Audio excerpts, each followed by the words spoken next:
In fact, the data shows that between 2017 and 2022, the prevalence of PTSD more than doubled, going from 3.4% to 7.5%. Joining me now, psychotherapist Dr. Robi Ludwig. Dr. Ludwig, this is really interesting, especially when you're looking at this segment of the population. Why? Why are we seeing this?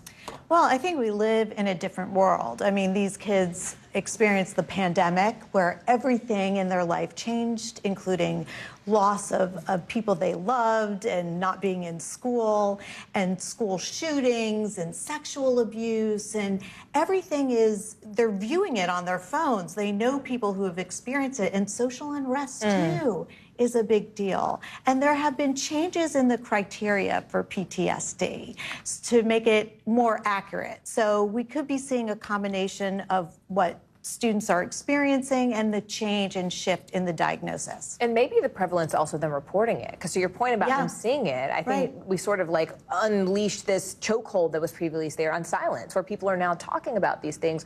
But I understand that according to a New York Times article, there's actually division in the field about whether the events you just mentioned, like the pandemic, like social unrest, actually qualify as triggering events that could actually scientifically cause PTSD? It's highly individual. So one person may experience a pandemic and be completely fine, while another person has a very different experience. So a lot of it is how a person is triggered.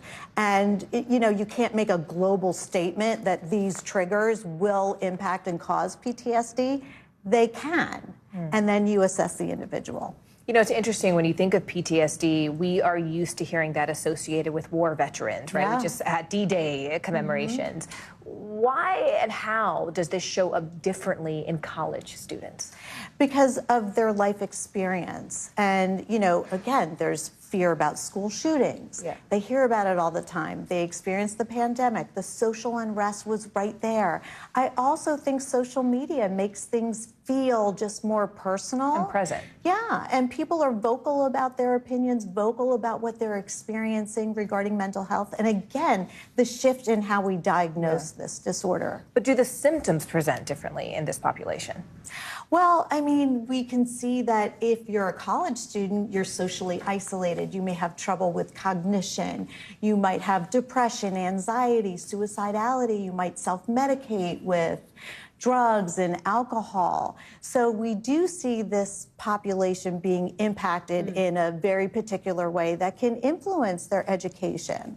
How do you fix it? What are the treatment options? I think just making mental health available and colleges being aware and saying, hey, we have group supports for our students. We have individual health care. We have psychiatric, interventions. Yes, but also reducing the stigma is so important. I think we're doing that really well these days. Dr. Robi Ludwig, always a pleasure when you bring your expertise to our show. Thank you. Likewise. Appreciate it. All right, and stay with us. You have a short break ahead, and you're coming right back here to NBC News Daily.